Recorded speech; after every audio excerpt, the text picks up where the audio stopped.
It is I, John underscore Silva underscore. Look at all these amazing people pogging for absolutely no reason. I did not ask them to. It is I, your favorite streamer. And today on Silva Decodes, we have Angie. Angie is asking, I'd love to have you tell us what the criteria for a quality MTG, which is Magic the Gathering, card illustrations are. I personally find these cards by Johannes. It's actually Johannes, but okay, it's fine. It's fine. I'll forgive you. Johannes Voss, absolutely. But by the way, he's actually, if you want to find his art, Algen Flagger with PH, I think. That's his like artist name. By Johannes Voss, absolutely stunning. They have mood, storytelling, great composition, and amazing brushwork. Wait, did I answer my own question? No, I answer your question. You're all banned from answering your own question. Otherwise, Silva Decodes would not exist. Well, you got part of it, but couldn't just pick one example. All of his work is amazing. I picked it for you, which was this one. The guy painting with jam. Painting with jam is what real artists do. I'd say this is a short-ish kind of decode, but I'll just get into it. So, what's the criteria for a quality Magic the Gathering illustration? The number one absolute trumps all criteria is readability slash, because one cannot exist without the other. Readability slash fuck, I forgot the word. I had the perfect word, chat. You're stressing me out. Like how much the art matches the card. Oh, compatibility is the word I was looking for. So, compatibility and readability are your number. Are your pretty much a fusion of the two. So I'm just gonna decode what's happening here. You need to be able to see what's going on at a very I'll just color pick that to make a little square or rectangle.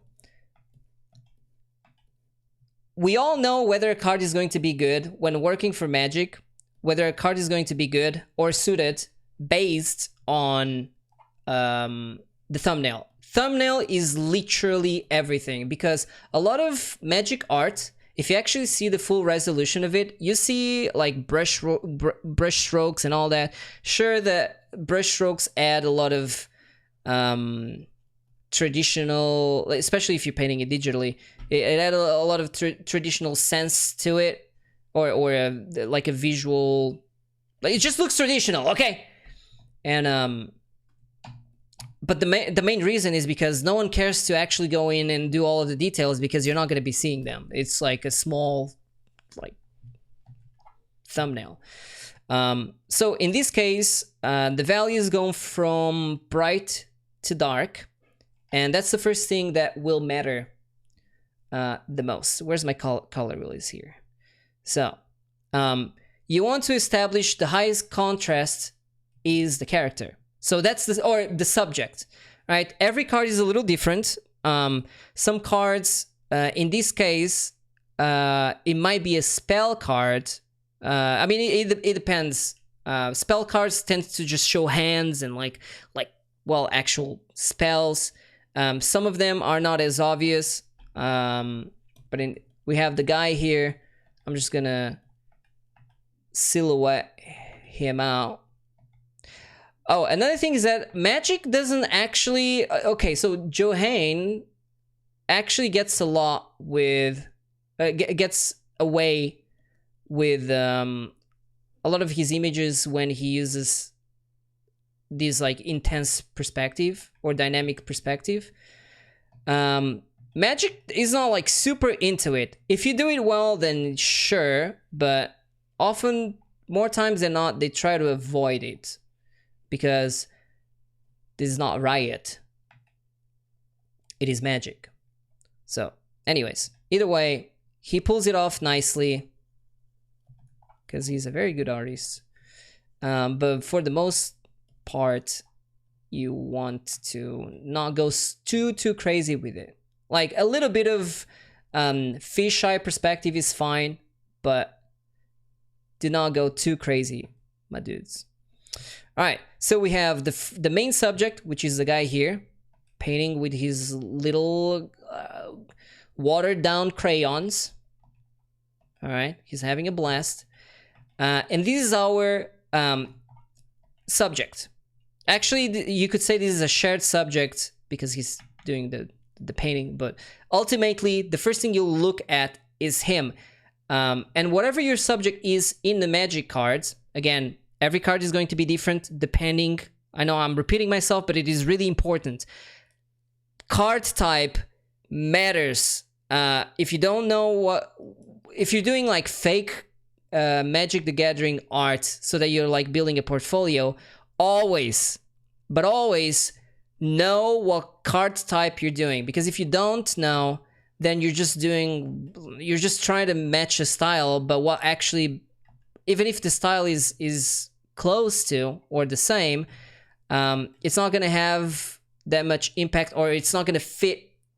If it doesn't fit a narrative and a card type, then your chances of you like landing a job or whatever at Magic is gonna get a little lower. Again, it's not the end to all, but if you want to higher your chances, then it's gonna be that. But anyways, main subject is going to need the highest contrast in value and oftentimes color. Now, in this case, the highest contrast in color is the actual painting, which is the subject he's going to be sharing with, that is matching the card. We'll get to the painting in a sec here, but I'm gonna now the values or the contrast is related to what he wears. So the contrast of clothing. Wait, actually, let me just desaturate this. It'll be this pretty much the same. All right, so whatever he's wearing, let me lock transparency here. Silhouette is incredibly important. Again, it's all anything you can do to benefit readability. So readability is like first glance. You know, like you're playing Magic, and you're like, bam! You fucking slam that card because you're about to fuck him up. And if you're not, then you just flip the table. Either way, it'll work where at first glance, you should be able to tell what card you're looking at and the context within it. And that is important. That is the most important thing of all.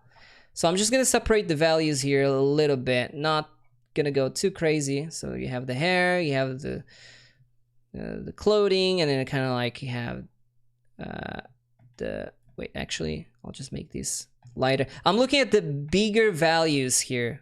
So the biggest differences in brightness or darkness, however you want to think of it. And I'm seeing like the biggest difference here,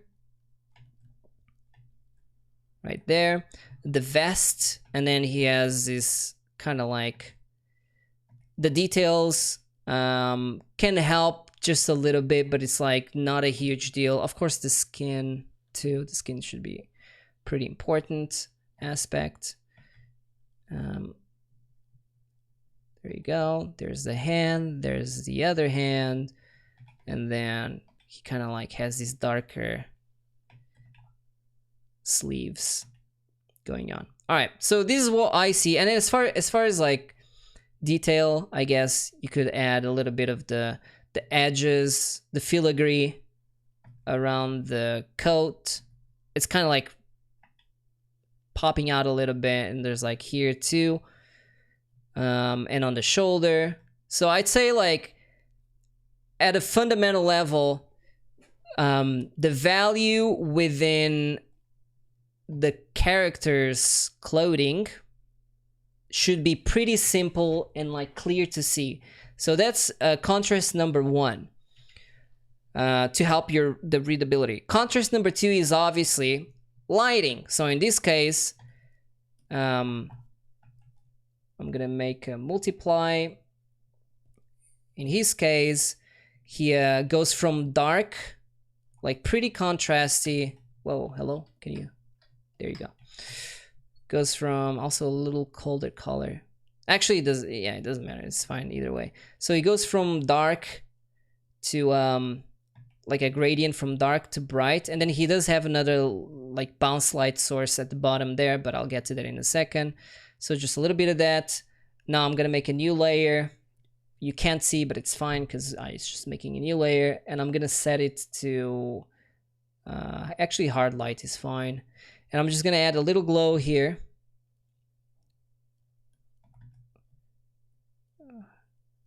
Gonna add a little glow there. Again, gradients help a ton when you're like separating the. It's just a really good way to like keep the values within each clothing still the same, but helping the light to depict depth, you know. So you're gonna have a little bit of light here, and you're gonna have the rim light here is really intense, and that's gonna help separate the character. Like not much else has as intensive rim light in this picture, right? So you're gonna have, especially like here and on the hair, the side of the hair. You're not gonna have much on the face. You have like kind of like on his neck, and then shining onto his face a little bit, but like you're just separating. You also, you don't want to add rim lights to everything, because otherwise it'll look flat. It'll do the opposite of what you want, which is if he's a vampire, vampires eat blood. There's painting blood. Technically, he's playing with his food. Monk W. True. Right. So the highlights here are serving a purpose to like outline the main important bits of him. So head, the shoulder detail is actually like really like a cool thing to highlight. Then the arm, to show that the arm is in front of everything else. Obviously the hand with the blood. I actually forgot to add the blood there, which is my bad. There should be like, there you go, perfect. And then blood at the tip of, there you go. Where's my hard light? There you go. Yeah, so light, really intense rim light there. And then on the other arm is going, like, it's the same thing. Literally the same thing. You do that, and you just and then you're gonna have spots of rim light here and there, just to pop him out of the background even more. At least for this image in particular. Not every Magic the Gathering illustration is produced like this, but for this image in particular, he is the most contrasty thing. Like going from really high to really dark values. I could go another step, make a new layer, multiply, and then like add the very deep shadows to like really push. By the way, the keyword for artists, if you're a professional, you use the word push a lot. You just want to use the multiply layer and show that really deep shadows. Again, his face, you don't even see his face that much. Of course, it's a much smaller size here than the actual painting. I can actually zoom in there, but there's quite a bit of contrast, and he pops out as the first. His silhouette is absolutely the most important thing. Now that we have that, the rest follows exactly the same. I'm gonna oversimplify it for the sake of not spending more time on this painting, on these decodes, but the painting is actually, it's pretty much just red. It's just different tones. Let's do that. And of course the painting has a pretty sharp rim light to make it pop against the background. I'm just gonna use this as one value. Of course, there's like brown and all that, but fuck it. This is already going pretty long. I'll just add the rim light though. Okay, how about that? Boom. And then the rest of the layers are the rest of the content. Actually, you should think of it as, you know, you have the table here, which is going to be like darker than everything else, but it's not going to be, the contrast of it is not too crazy either. It's just separating in there. And then the red is the thing that stands out the most to me, which fits the card and what the card does. So the blood is absolutely the most important thing right after the character, you know, because the character is the thing that's causing the blood to begin with. So you're gonna have red, and then you have subtleties in the background. You have like the girl being drained, like here. There's a girl being drained from blood, and like all of that adds to the storytelling aspect that Magic actually really likes. So aside from having the main things that jump at you, let me just add the pencil brushes. Everything is in the right place to just tell you that, you know, he's a painter, or there's like all these brushes here. Of course, the composition and the way you frame is like really important, but for in this picture, the simpler the better. So like he's actually mostly in the center, just off the center here.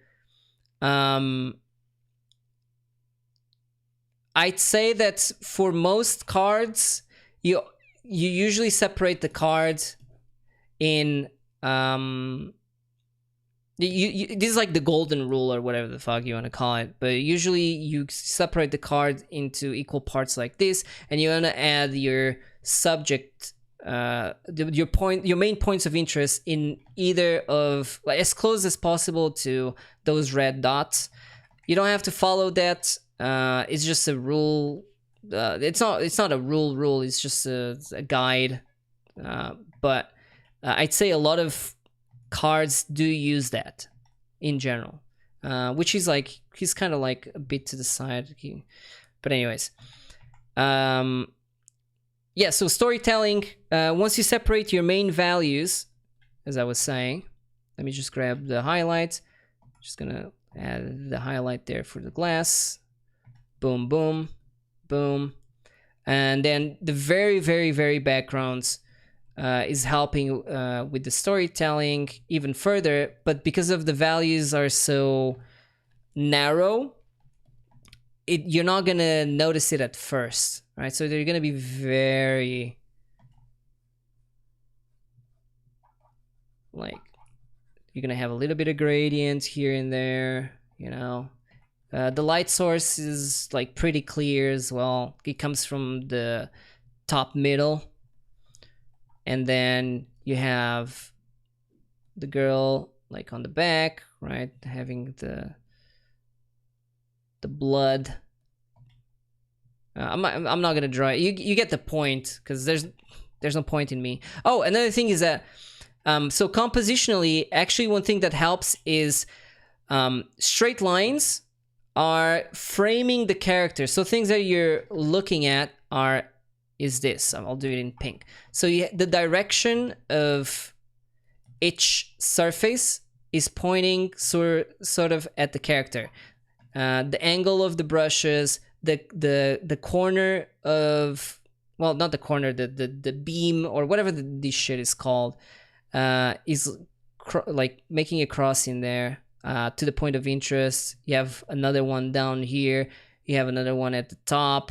Like everything is pointing towards the focal point. And even like this brush that I didn't paint, but there's like another brush here literally pointing at the guy. This one is pointing out. This is fine.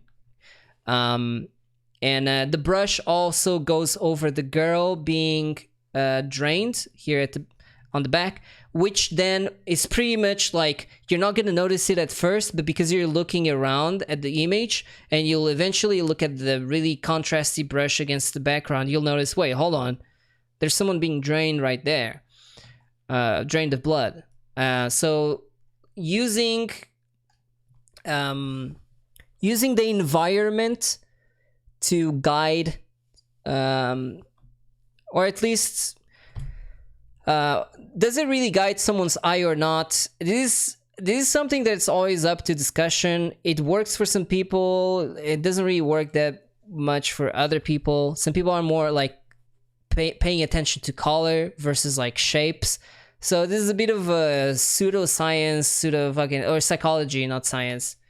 And it's always up for debate whether it works or not. I personally like to think that it does help to do that, but whether it's like 100% works for everybody, I'll tell you this one thing that the doctors are crazy about. Anyways, honestly, that's pretty much it for these decodes. That is the main, absolutely the main points on what make a quality Magic the Gathering art. Clap it up, boys. I've been John _ Silva _ your favorite streamer, and if you're enjoying the Silva Decodes, consider giving a follow and telling all your friends about Twitch Prime because it's free. And I'll see you on the next one.